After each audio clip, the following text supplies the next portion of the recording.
सरकार क्या करती है? आपको तो साक्ष्य बचाने थे, आपको पता करना था कि क्या यह देह व्यापार का धंधा बहुत बड़ा है और उसमें कौन कौन लोग इन्वॉल्व हैं। आपने सबसे पहले सबूत मिटाने का काम किया और मुझे यह कहने में कोई गुर्रेज नहीं है कि जिस सरकार को सबूत वहां पर इकट्ठा करने चाहिए थे, आपने जानबूझकर डिमोलिशन किया कि सारे सबूत मिट जाएं और ये हत्यारे बच जाएं। यह सबूत मिटाने का काम है और किसी भी कोर्ट को उत्तराखंड की सरकार से यह पूछना चाहिए कि किसने ऑर्डर दिए।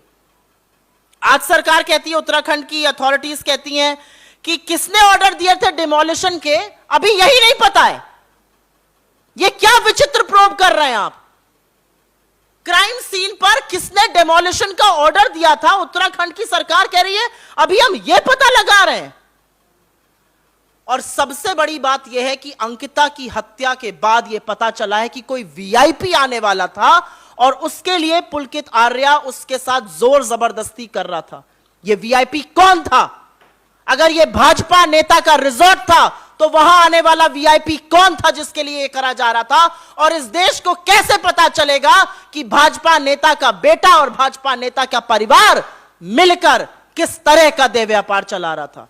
आप साइट जला देते हैं, आप बुलडोजर कर देते हैं, कहां से साक्ष्य? क्या यह साक्ष्य मिटाने का काम उत्तराखंड की सरकार ने नहीं किया है? सवाल आज यह है।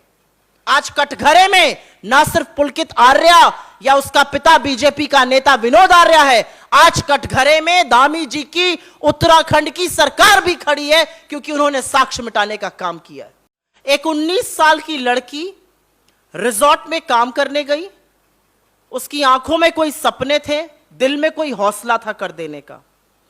पुलकित आर्या भाजपा के बड़े नेता विनोद आर्या का बेटा, अंकित आर्या जिसको राज्य मंत्री का दर्जा प्राप्त था भाजपा की उत्तराखंड सरकार में, उसका भाई उसको देह व्यापार के लिए पुश करता है।